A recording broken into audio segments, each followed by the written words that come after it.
예, 오늘이 공교롭게도 12월 31일입니다. 우리 2023년도 내게 아주 어색한데 내일부터는 2024년이 된다고 합니다. 2024년 시간이 이렇게 가고 있죠. 이렇게 한 살 더 먹어요. 그럼 나이가 들죠. 나이가 들었어요. 근데 의미가 있나요? 여기 법회에 참석하시는 분들은 대부분 좀 연세가 되시죠. 물론 내가 모르는 분도 계시지만 대부분 연세가 좀 되세요. 그러면 많은 분들이 내가 나이가 많다라고 생각하면서 살지 모르겠어요. 내가 나이가 많다라고 생각하면서 살 수 있습니다. 근데 이런 생각은 굉장히 지혜 없는 생각이죠, 사실은. 여러분 정말 스스로 내가 나이가 많다고 생각하십니까? 여러분 스스로 내가 나이가 많다고 생각하십니까? 그러면 정말 여러분 몸과 마음은 내가 생각하는 나이가 많다는 구조로 바뀝니다. 모든 건요, 모든 문제, 모든 내 삶의 문제가 되었던, 세상의 문제가 되었던 모든 문제의 해결책은 내 안에 있는 것 같아요. 나를 이해함을 통해서 이 모든 문제가 해결돼요. 나이가 많다, 이것도 문제일 수 있죠. 내가 문제라고 생각하면 내가 문제예요. 뭐 사회적인 문제, 다른 사람과 함께 정의하는 문제는 사실 별로 중요하지 않죠. 내 스스로 이게 문제라고 하면 그게 정말 문제가 돼요. 근데 이런 문제들을 어떻게 해결하는가? 나를 이해함을 통해서 그 문제를 해결할 수 있습니다. 여러분이 만약 내가 어떤 존재인지를 분명히 이해한다면 여러분 이런 생각 안 할 거예요. 나이가 많다는 생각 안 할 거예요. 내가 나이가 들었다는 생각을 안 할 겁니다. 여러분은 언제나 이 순간 현재를 살아요. 여러분 이 순간 현재를 살아요. 지금 살아있어요. 여러분 지금 살고 있어요. 알면서 살고 있어요. 이게 여러분 삶이 다죠. 50년 살아온 과거가 있나요? 50년의 시간의 존재감이 있나요? 없어요. 여러분에게 내게 뭐가 있지? 라고 하면은 여러분에게 있는 건 이 순간 현재뿐입니다. 살아왔던 50년 없어요. 안 느껴져요. 정말 그게 체감되나요? 살아온 50년 세월 이게 공감되나요? 나는 공감이 안 돼요. 내게 시간이 어디 있지? 내게 시간이 어디 있지 하면 지금 이 순간 현재밖에 없어요. 난 현재를 살아요. 10살 난 소년. 관념적으로는 아주 파릇파릇하고 자라나고 싱싱하고 그럴 것 같아요. 근데 그 친구에게 있는 시간, 그 친구에게 있는 시간이 뭐가 있어요? 살아왔던 10년이 있어요? 살아갈 80년이 있어요? 아니에요. 그 친구에도 그 순간 현재가 있을 뿐이에요. 100살 된 연세 많은 분. 마찬가지죠. 그분에게 있는 시간이 뭐예요? 그분이 살아왔던 100년이 있나요? 다 똑같아요. 살아갈 앞날이 있나요? 없어요. 그분에게 있는 시간은 오직 그 순간 현재뿐입니다. 그러니 우리는 다 평등한 시간을 살고 있어요. 절대 평등한 시간을 살고 있는 겁니다. 여러분이 만약 정말 내가 나이가 많이 들었어 라고 생각한다면 여러분이 갖고 있는 나이가 많이 들었다는 것에 대해서 갖고 있는 관념들, 그 관념의 조건이 여러분에게 만들어집니다. 몸도 둔해지고 마음도 둔해져요. 뇌도 그렇게 만들어질걸요. 근데 여러분이 정말 나는 이 순간 현재를 살아 라고 하면서 현재에 깨어있다면, 현재에 관심이 있다면, 현재 좋은 마음을 일으키고 있다면 여러분은 깨어있는 것이고 활발한 것이고 살아있는 것이죠. 근데 그게 여러분의 본래 모습이에요. 비록 관념적으로 세상에서는 시간이 간다고 말하지만 우리는 언제나 이 순간 현재를 살 뿐입니다. 이 순간 현재를 산다고 안다면 그 무엇도 문제가 안 돼요. 그렇기 때문에 시간, 나이, 세월 이런 거 그냥 상무시하십시오. 별로 의미 없어요. 왜? 가짜니까. 진짜는 오직 내가 이 순간 현재를 산다는 것만이 진짜예요. 그러니 우리 모두 절대적인 평등한 시간을 살고 있는 거죠. 내가 잘 산다, 의미 있게 산다, 이것 다 이 순간 현재를 어떻게 사는가요? 이 순간 현재 잘 산다면, 이 순간 현재 의미 있게 산다면 그게 잘 사는 것이고 그게 의미 있게 사는 것이죠. 오늘 또 엄청 좀 슬픈 이야기를 들었는데 내가 주변에 아는 사람이 별로 없어요. 그래도 이렇게 저렇게 들리는 이야기는 가끔 있죠. 그런 세상 사는 이야기를 들으면은 사람들이 정말 많이 고통받고 산다고 느껴집니다. 사람들이 정말 많이 고통받고 살아요. 그 고통이 다 마음의 고통이죠. 결국은 마음의 고통이요. 우리는 내 삶의 조건이 내 괴로움의 원인이라고 생각하지만 내 삶의 조건이 내 괴로움의 원인이라고 하는 것은 사실 꽃이 아름답다 했을 때 아름다움이 꽃 속에 있다고 믿는 것과 똑같아요. 아름다움이 꽃 속에 있나요? 꽃이 아름다워요. 꽃이라는 객체의 본질적인 아름다움 요소가 꽃 안에 함께 묻어 있나요? 아니죠. 아름다움은 내 마음에 있는 거예요. 내 마음이 아름다움을 투영해서 그걸 아름답다고 표현하는 거죠. 근데 우리는 세상에서 꽃이 아름답다 하면서 아름다움의 요소가 꽃 속에 있다고 생각해요. 그래서 꽃을 가지려고 그러죠. 사실은 내 마음의 아름다움이 투영된 건데 세상의 괴로움도 똑같아요. 나는 이것 때문에 괴롭다고 사람들이 생각해요. 내 삶의 조건이 이러해서 나는 괴롭다고 생각해요. 근데 괴로움도 마찬가지죠. 괴로움도 사실은 내 마음이 괴로운 거예요. 모든 게 마음이죠. 모든 게 마음이에요. 내 마음이 괴로운 거예요. 그러면 도대체 마음의 괴로움을 어떻게 해결하죠? 우리도 세상을 살고 있고 세상에 부여한 가치들이 그렇게 많이 안 달라요. 그 가치들을 무시하면서 살 수는 없어요. 그 가치들을 무시하면 정말 삶이 괴로워집니다. 그렇지만 그 가치들에 절대성을 부여하고 그 가치를 추구하면서 살아간다면 우리 삶은 정말 불행해져요. 왜? 내 마음이 괴로움 가장 기본적인 시스템은 마음이 내 밖에 있을 때 내 마음은 괴로워집니다. 내 밖의 것을 추구할 때 살기 위해 그럴 수밖에 없지만 다른 사람과 함께 사회를 구성하면서 사회 속에서 필요한 것들이 있어서 생존하기 위해서 살기 위해서 그렇게 추구하면서 살 수밖에 없지만 그것만을 위해 산다면 삶은 정말 괴로워질 겁니다. 모든 게 마음이에요. 여러분 삶의 의미 또한 의미를 느끼는 마음이 있어야 의미 있어요. 마찬가지로 괴로운 마음이 있어야 괴로운 거예요. 여러분 밖에 것 때문에 괴로운 게 아니에요. 괴로워하는 마음이 있으니까 괴로워요. 기뻐하는 마음이 있어서 기뻐하는 거예요. 보람 느끼는 마음이 있어서 보람을 느끼는 거예요. 마음이 모든 걸 결정하죠. 불교에서 이걸 뭐 일체 유심조 이런 말도 하지만 모든 게 다 마음이 투영해서 만들어지는 거예요. 마음을 바르게 해야죠. 마음을 어떻게 바르게 하는가? 우리가 거하게 수행하고 있어요. 마음이라는 게 너무나 애매하고 너무나 모호해요. 이렇게 애매하고 모호한 이 마음을 어떻게 바르게 할까요? 이게 삶에서 결정적이라는 것은 누구나 다 인정할 겁니다.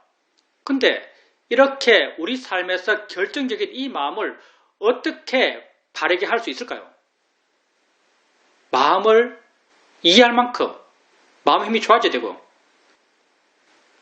마음이란 게 결코 이해하기 쉽지 않습니다. 왜? 우리가 살아오면서 뭔가를 이해했던 그런 방식과 전혀 다른 방식이에요. 우리가 살아오면서 뭔가를 이해했던 것은 언어적으로, 관념적으로 뭔가를 이해하는 데 익숙해요. 근데 마음은 관념화가 되지 않는 것이에요.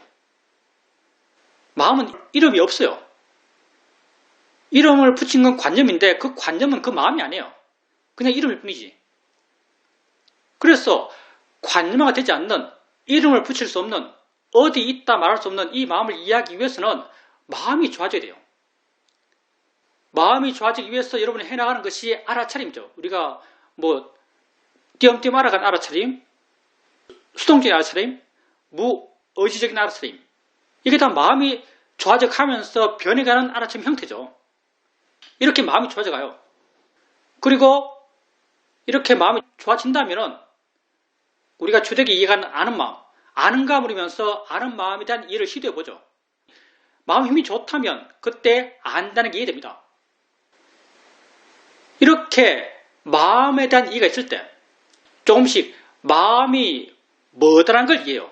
마음이 어떻게 일어난다는 걸 이해해요. 마음은 대상에 의지해서 일어납니다. 모든 마음의 공통된 성질이요. 마음은 대상에 의지해서 일어나요. 부처님께서 색성량 미촉국과 대비해서 안입이 설신의로 붙이고 있어요. 색에 의지해서 안식이 일어나고 소리에 의지해서 이식이 일어나는 거죠. 대상에 의지해서 마음이 일어나요. 그러면 대상에 의지해서 좋은 마음을 일으킬 수 있어요. 대상에 의지해서 괴롭지 않은 마음을 일으킬 수 있어요. 대상에 의지해서 지혜의 마음을 일으킬 수 있어요. 대상에 의지해서 보람 느끼는 마음을 일으킬 수 있어요. 이렇게 대상에 의지해서 마음을 바꿔가죠. 느낌 알면서 자연의 이치야라고 느낌을 자연의 이치로 이해한 마음이 생기면 마음은 느낌이 돼서 가벼워지고 부드러워지고 물러나요. 소리 들으면서 대상이야 라고 소리를 대상으로 이해한 마음이 일어나면 소리에 대해서 마음은 가벼워지고 부드러워지고 물러나요. 이렇게 마음을 바꿔가요. 근데 이렇게 마음을 바꿔가는 게 우리 삶의 모든 괴로움을 해결할 수 있습니다. 수많은 괴로움의 내용들이 여러분 삶에 있어요.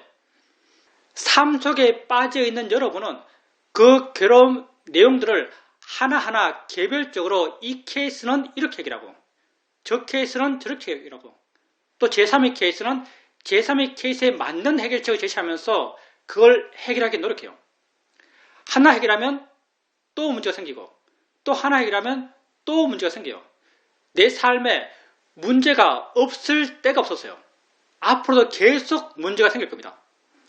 그러면 여러분이 지금까지 해결해왔던 이 해결의 방식, 내용적으로 문제를 해결해왔던 이 문제 해결의 방식이 내 삶의 문제를 본질적으로 해결할 수 없다는 게 너무나 명확해요.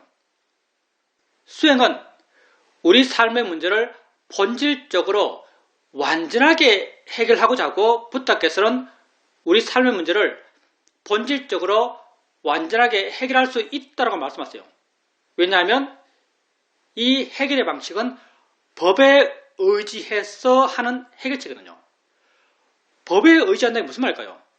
법에 의지한다는 게 내 삶의 실제 모습에 의지하면서 해결한다는 거예요. 그러면 내 삶의 실제 모습이 뭔가? 내 삶의 실제 모습은 지금 여러분의 모습이에요. 내 삶이 어디 있지? 내 삶은 지금 있어요. 지금 있는 내 삶이 뭐지? 지금 있는 내 삶은 뭔가를 알며 산다는 거예요. 뭔가를 알면서 지금 살고 있다는 게 내 삶의 진짜 모습이죠. 그러면 뭔가를 알면서 지금 살고 있다는 내 삶의 진짜 모습에 의지해서 우리가 문제를 해결해요. 어떻게? 알아지는 것에 대해서 화나지 않으면, 알아지는 것에 대해서 욕심나지 않으면, 알아지는 것에 대해서 괴롭지 않으면 우리 삶의 문제가 모두 다 해결된 거죠. 왜? 욕심, 화, 괴로움도 내 삶에 있는 것이고 내 삶에 있다면 지금 있는 것이고 지금 있는 이것들은 다 대상에 의지해서 일어나는 거예요.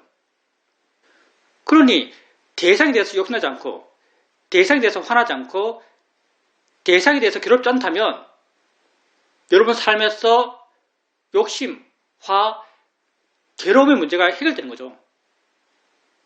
이렇게 부탁께서는 이런 방식으로 법에 의지해서 우리 삶의 문제를 모두 다 해결할 수 있다고 말씀하겠어요. 이런 내 삶의 문제를 모두 다 해결하는 우리 수행의 방법이 바로 이거죠. 느낌 알면서, 느낌이 대상이죠. 느낌 알면서 자연의 이치야, 자연의 이치임을 이해한 마음을 일으키고 대상이야, 대상임을 이해한 마음을 일으키고 느낄 뿐이야. 그게 단지 느낌임을 이해한 마음을 일으키는 거죠. 이렇게 이해되었을 때 내 마음은 느낌이 돼서 물러나고 가벼워지고 부드러워져요. 그 느낌이 안 좋은 느낌이라면 안 좋은 느낌이 있어도 상관없는 마음이 돼요. 그게 좋은 느낌이더라도 좋은 느낌이 없어도 상관없는 마음이 돼요. 그게 있든 없든 상관없는 마음이 되고, 이걸 우리는 우백가의 마음이라고 그러고, 있든 없든 상관없는 마음, 이 마음이 그 알아지는 것, 대상으로부터 자유로운 마음이죠. 이렇게 우리는 우리 삶의 문제를 해결할 수 있습니다. 물론 우리가 세상 속에서는 세상과 어울려 살아야 돼요. 세상의 가치를 전혀 무시하며 살 수 없습니다. 세상의 가치를 인정해 줘야죠. 근데 세상의 가치 속에서만 매몰되어 산다면요, 여러분 삶엔 희망이 없어요. 세상의 가치에 매몰되어서만 산다면 여러분 삶에는 희망이 없습니다. 왜? 괴로움을 벗어날 수 있는 가능성이 없거든요. 여러분이 여러분 삶의 문제를 내용 속에서 내용 따라서 해결해 오고자 했던 것은요, 한 2살 때부터요. 2살 때부터 여러분 삶의 문제를 내용 따라 해결해 왔어요. 엄마가 젖을 안 줘? 왜 안 주지? 물어볼까? 이게 해결책이죠. 지금까지 그렇게 해결하고 있어요. 해결하기 위해서 얼마나 노력했나요? 해결해야겠다는 그 의지를 놓은 적이 없어요.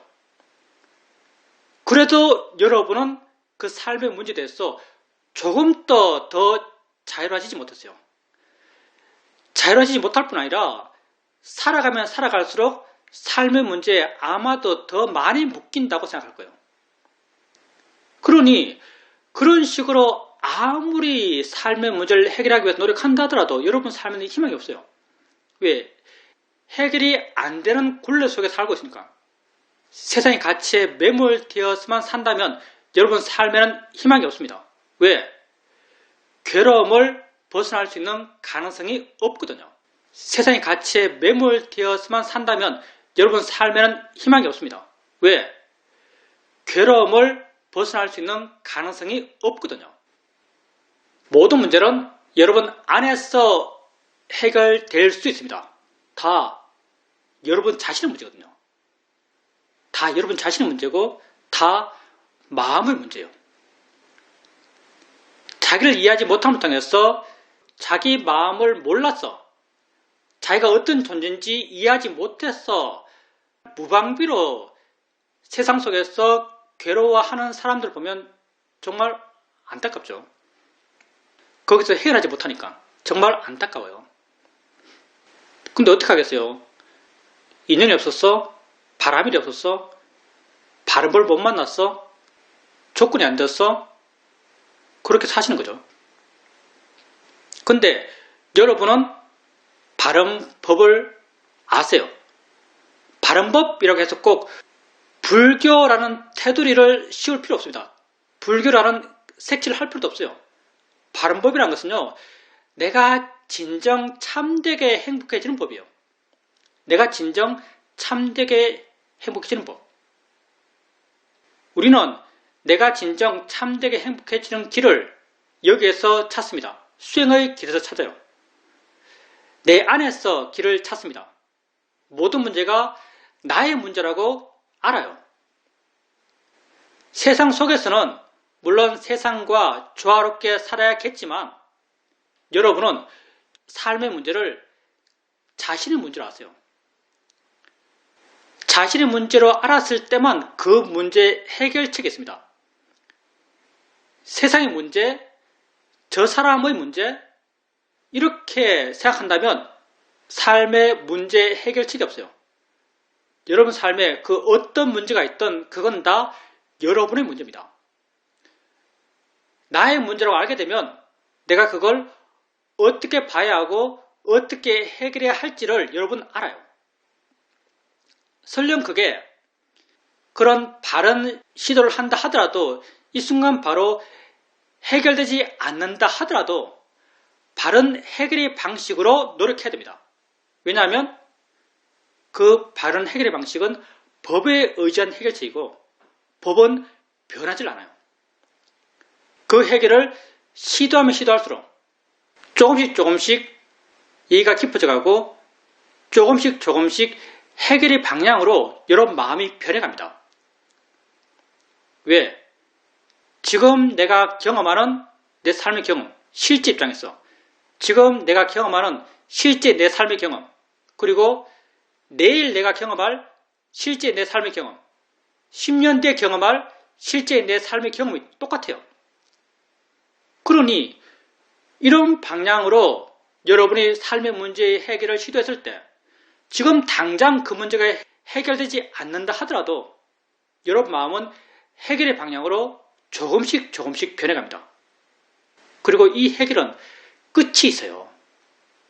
물론 지금 우리에게는 약간 신화적이지만 아라한이란 끝이 있습니다.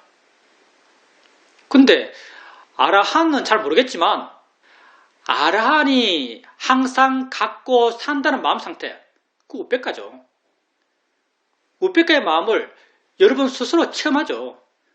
느낌 알면서 대상이야 라고 하면 마음이 가벼워져요. 이 가벼워지는 마음, 이게 우백가의 마음이죠. 우백가의 방향으로 변화된 마음이죠. 듣기 싫은 소리를 들으면서 소리일 뿐이지 라고 하면 마음이 가벼워져요. 가벼워지는 것, 이게 우백가의 방향으로 변화한 마음이 변하죠. 그래서 여러분 삶의 모든 문제를 여러분의 문제로 아십시오. 그리고 자기 안에서 해결책을 찾으세요. 자기 안에서만 진정한 해결책을 찾을 수 있습니다. 내 밖에서는 그냥 어울려 사는 거예요. 진짜 해결책은 여러분 안에서 여러분 스스로가 발견해 갈 수 있습니다. 자기를 이해해 가시기 바랍니다. 질문입니다. 여럿이 함께 먹기 위해서 밤을 삶았습니다. 밤 삶는 냄새가 아주 구수하고 좋습니다. 저는 손자, 손녀에게 간식을 줄 때 저도 모르게 함께 먹습니다. 그런데 요즘은 수행과 관련해서 먹는 것에 대해서 아주 크게 신경을 쓰고 있습니다. 손자, 손녀에게 밤을 주면서 내 마음을 계속 지켜보고 있었습니다. 그러니까 먹는 것에 대해서 자연스럽게 어떻게 해야 될지 알게 되고 내가 아는 방향으로 실천할 수 있었습니다. 이렇게 계속 지켜보고 옳다라는 방향으로 실천하게 되니까 내 마음이 아주 깔끔해졌습니다. 그러면서 느낌이 야, 이거 뭔가 좀 다른데, 달라졌는데 라는 느낌이 들었습니다. 그게 별것 아닌 게 아니죠. 그게 정말 어떻게 보면 대단해요. 수행자님 본 게 욕심을 본 것이고요. 그 애들 먹는 거 보니까 습관적으로 먹죠. 먹는 거에 대해서 욕심이 일어나는 것은 우리의 본능이죠. 그때 당연히 욕심이 일어났을 것이고 먹고 싶은 마음이 생겼겠죠. 근데 그걸 보고 있어요. 그걸 보고 있으면 거리감이 생기고 당연히 마음에서는 먹는 것이 옳은지 그른지에 대한 판단이 생깁니다. 그리고 옳다고 하는 방향으로 행동하고자 하는 에너지가 생겨나요. 설령 그때 그렇게 에너지가 생기지만 욕심의 마음이 없는 것도 아니에요. 욕심의 마음은 지혜하고 싶은 걸 또 하려고 하죠. 근데 욕심과 지혜가 싸워서 지혜의 마음이 이겨요. 지혜의 마음이 이겼기 때문에 그걸 안 먹을 수 있는 거죠. 그렇게 지혜의 마음이 옳다고 아는 대로 옳다고 아는 대로 행동했을 때 내 마음이 좋아져요. 왜? 내가 바르게 했다고 알거든요. 이게 우리가 삶에서 살아가고자 하는 우리 삶의 모습이죠. 무슨 말인가 하면 내 마음이 이게 옳다라고 알았어요. 옳다라고 알았어. 내 마음이 옳다고 아는 방향의 행동을 해요. 그래서 내 안에 있는 내 마음의 모습과 내 밖에 있는 내 행동의 모습이 똑같아요. 이걸 불교에서는 내외 명치라 그러죠. 안과 밖이 뚫려서 화난 거죠. 우리는 이렇게 살고 싶어요. 이게 지혜 있는 사람이 살아가는 모습이죠. 그 경험이 그 삶의 상황이 단순하다 하더라도 심오한 지혜가 아주 고차원적인 체험이 생기는 게 아닙니다. 아주 심오한 경험 속에서 심오한 지혜가 생기는 게 아니에요. 사실은 경험은 다 심오해요. 눈 뜨니까 본다. 이게 얼마나 심오한지 모르죠. 소리 있으니까 듣는다. 이게 정말 심오한 체험입니다. 다 하니까 느끼네. 이게 정말 대단한 체험이죠. 마음의 조건이 맞다면 이 모든 게 아주 깊은 통찰의 지혜가 생길 수 있는 심오한 삶의 체험들이죠. 그러니 수행자님이 경험한 삶의 경험 자체가 사소한 게 아니에요. 시시한 게 아니죠. 중요한 건 수행자님의 마음 상태가 중요한 것이고요. 그때 수행자님의 마음은 그렇게 지혜가 있었고 지혜가 바른 판단을 했고 지혜가 한 바른 판단대로 행동했죠. 그러니 모든 게 지혜가 주도하는 그런 삶이 되는 거죠. 부처께서 마지막 돌아가실 때 법에 의지하고 너 자신에게 의지해라 이렇게 말했어요. 법에 의지하고 나 자신에게 의지를 했는데 이때 나는 뭐지? 나는 난가? 이렇게 생각할 수 있어요. 법은 부처의 가르침이 좀 되겠죠. 근데 나는 뭐죠? 나는 지혜의 마음이죠. 왜? 나는 마음이라고 한다면 마음에는 번뇌가 있고 지혜가 있어요. 번뇌는 나를 위한 마음이 아니죠. 화는 나로 하여금 더 괴로워지라고 더 화낼 수 있는 생각을 해요. 더 화나는 상상을 해요. 욕심은 나로 하여금 더 욕심내며 괴로워하라고 그걸 더 아름답게, 더 맛있게, 더 대단하게 나로 하여금 생각하게 만들어요. 지혜는 내가 그걸 했을 때 내 마음이 좋아지는 방향으로 생각해요. 그게 지혜 입장에서는 옳은가 그런 거죠. 적당한가 적당하지 않은 거죠. 그러니까 너의 의지해라로 했을 때 내가 의지할 수 있는 단 하나는 지혜의 마음입니다. 그게 부처께서 우리로 하여금 그렇게 살아라라고 하는 그런 삶의 방식이죠. 삶의 모습이에요. 그러니까 다음에도 지혜가 시키는 대로 지혜의 마음이 보여주는 방향으로 행동하는 수행자가 되십시오. 질문입니다. 호도마을 때부터 스님들께 수행을 배워왔는데 지금 지나서 보면 그때부터 지금까지 꾸준하게 스님들에게 수행을 배워왔던 것이 제게 정말 큰 도움이 되었던 것 같습니다. 그래서 스님들께 항상 감사한 마음을 가지고 있습니다. 이전에는 열심히 맹렬하게 수행의 길을 갔다면 지금은 물러나서 내 수행의 진행을 조금 여유있게 지켜보는 그런 수행이 되어 나가는 것 같습니다. 스님들께 수행을 배워오면서 수행과 관련된 여러 가지 이야기를 들었는데 이제 느끼기론 이제야 그렇게 들었던 수행적 내용들이 내 수행에서 조금씩 실제 적용되고 녹아 나오는 것 같다고 느껴집니다.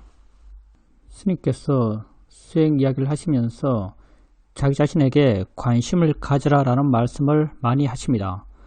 이전에는 수행을 하면서 마음이 좋을 때 어느 순간 일어나는 것에 대해서 관심의 힘이 아주 커질 때가 있습니다. 그러면 그냥 관심 힘이 커져서 그 상태로 수행을 해 나갑니다. 별다른 의미를 느끼지 못합니다.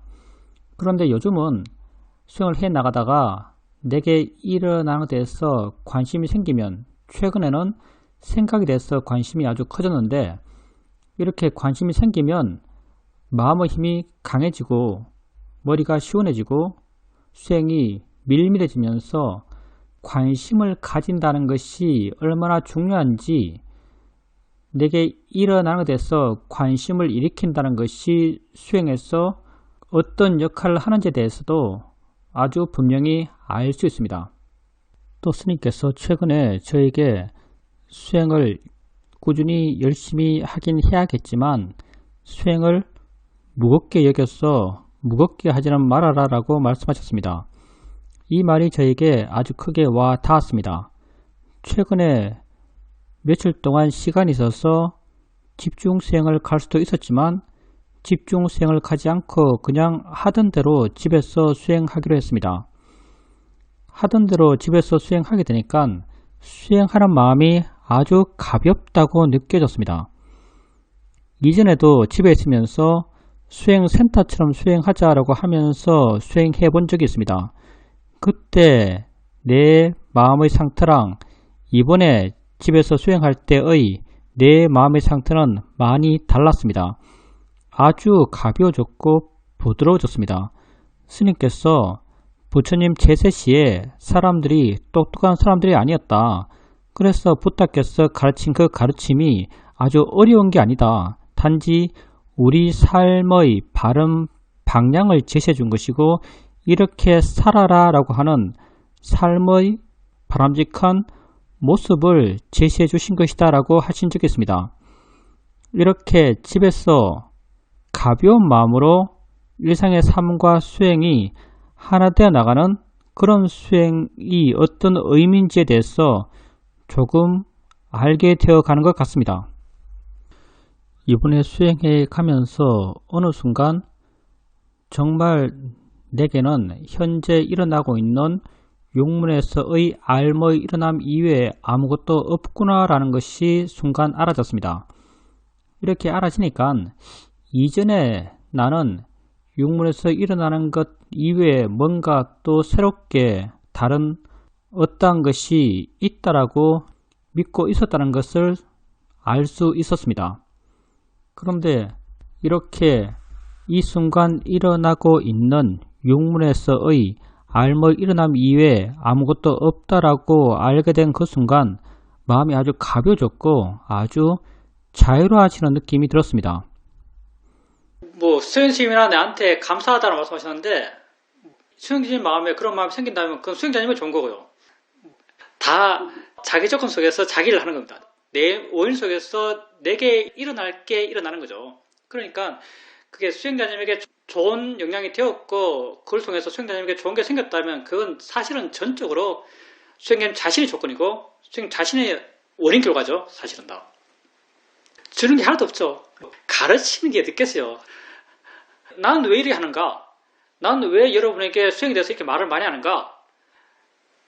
아주 솔직히 말해서 내가 여러분에게 도움 줘야지. 여러분에게 도움되는 자비의 실천? 이런 건 난 틀 것만큼도 거의 없는 것 같아요. 난 왜 가는가? 이것 하면 내게 좋아요. 이것 하면 내게 좋습니다. 난 여러분 생각 별로 안 해요, 사실은. 내가 기초수행 부분을 왜 그렇게 계속 하는가? 내 수행을 가장 뿌리에서 잡고 있는 게 난 기초수행 부분 같아요. 그 기초수행 부분을 하면 여러분이 들어서 여러분이 이해했으면 좋겠다 이런 입장보다는 나는 내가 하면 내게 좋아요. 그래서 내가 하면 내게 좋아서 내가 이걸 하죠. 그렇기 때문에 자기에게 감사하십시오. 내게 이런 운인 찍을 만한 복이 있었구나. 내게 이런 바람이 있었구나. 그럴 일이지. 내가 여러분을 위해서 한다면 감사할 수 있는데 내가 여러분을 위해서 하는 게 아니기 때문에 감사할 필요가 전혀 없습니다. 그리고 수행을 하면서 여러분이 사실은 수행에 대해서 정말 많은 말을 들어요. 지혜 명상이 만만하지 않습니다. 다른 수행들은 단순해요. 이렇게 하십시오라고 하면 그 이상 수행 방문론적으로 별로 덧붙일 말이 없어요. 근데 지혜 명상은 정말 말을 많이 하고 많이 들어요. 어떤 경우에 이렇게 대처하고 어떤 경우에 이렇게 대처하고 각색의 대처법이 다 있어요. 그거 들을 때는 여러분 다 이해합니다. 그때 그렇게 하면 되겠네. 그때 저렇게 하면 되겠네라고 이해해요. 근데 실제 상황에서 그걸 만났을 때 들었던 대로 실천하는 것, 이건 전혀 다른 차원의 문제예요. 이건 전혀 차원이 달라요. 들었던 대로 못하는 게 대다수고요. 만약에 실제 상황을 만나서 내가 들었던 방식대로의 시도를 한다면, 바른 수행적 시도를 한다면 그건 지의 마음이 아주 강하기 때문에 가능해요. 그때 마음 상태가 아주 지혜롭기 때문에 이걸 해요. 이 법회에서 수행 방법에 대해서 수없는 말을 하지만요. 이 방법을 실제 수행해서 실천하는 것은 정말 지혜로운 사람만 합니다. 내가 마음이 멍할 때는, 좌선할 때 마음이 멍할 때는 뭐가 일어나고 있지? 뭐가 알아지지? 라고 물어보세요. 라고 말해요. 이것 물어보는 사람이 사실은 아주 소수입니다. 잘 안 되거든요. 왜? 마음의 힘이 약하고 지혜 힘이 약해서.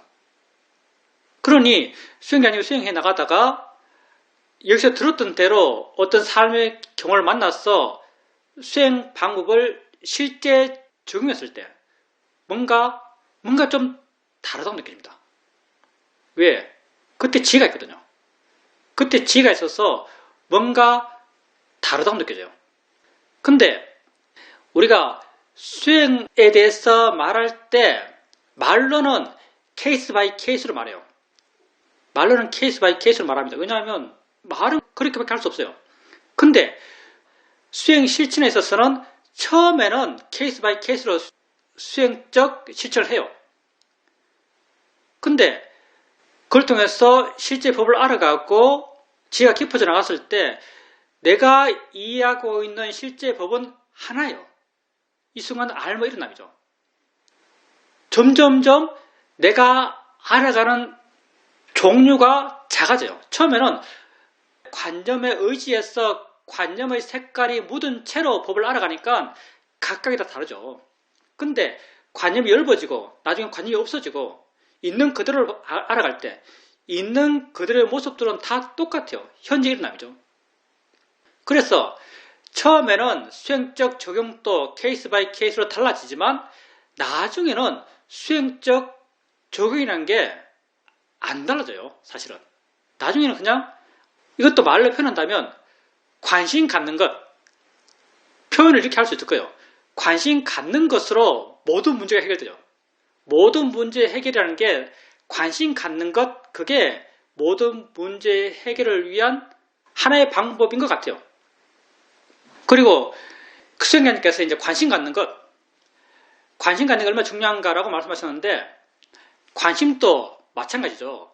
처음에는 느낌 있다는 것에 관심 갖고 소리 있다는 관심 갖고 보여준다는 것에 관심 갖고 뭐가 생각하지? 생각하는 마음이 뭐지? 이렇게 관심을 가져요. 근데 우리 이가 깊어지고 이가 깊어지면 깊어질수록 법은 하나죠. 모든 관념을 지해버리면 있는 것의 모습은 똑같아요. 그래서 내 경우를 얼마나 일반화시킬지 모르겠습니다. 근데 나는 수행을 안 할 때는 망각하겠지만 수행을 하고 있다면 관심이 없을 때가 없는 것 같아요. 거의. 수행을 하고 있다면 관심이 없을 때가 거의 없다고 느껴져요. 그러면 나는 무엇에 대해서 관심 갖고 있는가? 나는 그 관심을 굳이 이름 붙여 본다면 그건 있다는 것에 대한 관심이라고 할 수 있어요. 존재한다는 것. 있다는 것에 대한 관심이 수행하는 시간 동안은 없을 때가 별로 없다고 느껴져요. 물론 망각할 때는 다 잊어버리지만 이 관심은 아주 단순해요. 있다는 게 단순하기 때문에 있다는 것에 대한 관심도 아주 단순해요. 이렇게 수행은 하면 할수록 점점 더 단순해져 가죠. 하면 할수록 점점 더 단순해져 가요. 그게 수행자님이 집중 수행하러 갈까? 집에 수행할까 했을 때 집에서 수행할 때 모습. 집에서 수행할 때 모습이 그렇죠. 그냥 일상의 삶을 살아가는 것과 수행하는 것이 구분되잖아요. 살아가는 것이 수행하는 것이 되죠. 그리고 그때 아마 느꼈을 겁니다. 이게 바른 삶의 모습이구나 라고 느꼈을 것이고 이렇게 살아갈 때 뭔가 다르게 산다고 느껴져요. 수행처에 가서 열심히 수행하면 그건 그냥 열심히 수행하는 거예요. 그때 내가 다르게 산다고 안 느껴집니다. 왜? 그때는 일상의 삶이 없거든요. 일상의 삶이 없고 수행만 있기 때문에 그냥 수행을 수행하고 있는 거죠. 그래서 수행하는 걸 그냥 알아요. 삶을 다르게 산다고 안 느껴져요. 근데 집에서 내가 살아왔던 장소에서 살아왔던 방식대로 했던 것을 하며 살고 있는데 내가 수행으로 살고 있어요. 그러면 삶의 내용은 삶의 내용들이 있는데 수행은 또 수행대로 있어요. 근데 이 두 개가 분리되지 않고 함께 있고 실제로는 똑같아요. 삶을 수행으로 살고 있는 거죠. 삶을 수행으로 살고 있으면 내가 살아왔던 일상의 삶을 지금도 살고 있지만 내 삶이 뭔가 많이 다르다고 느껴집니다. 그게 다 지의 느낌이죠. 그게 당연히 부처께서 우리에게 살아가라라고 하는 그 삶의 모습이라고 저도 생각합니다. 살아가는 것이 수행하는 것이 되어 나가는 거죠. 수행을 살아가는 것, 그게 가장 수승한 삶의 모습이고 그게 가장 자기를 위한 삶의 모습입니다. 여러분, 뇌가소성이라고 혹시 아세요? 뇌가소성. 들어보셨죠? 저도 많이 들어봤는데 사실 이게 무슨 뜻인지 몰랐거든요. 근데 얼마 전에 이게 어떤 의미인지를 알았어요. 뇌가소성. 전문 지식이 또 없고 깊이 공부도 안 했어요.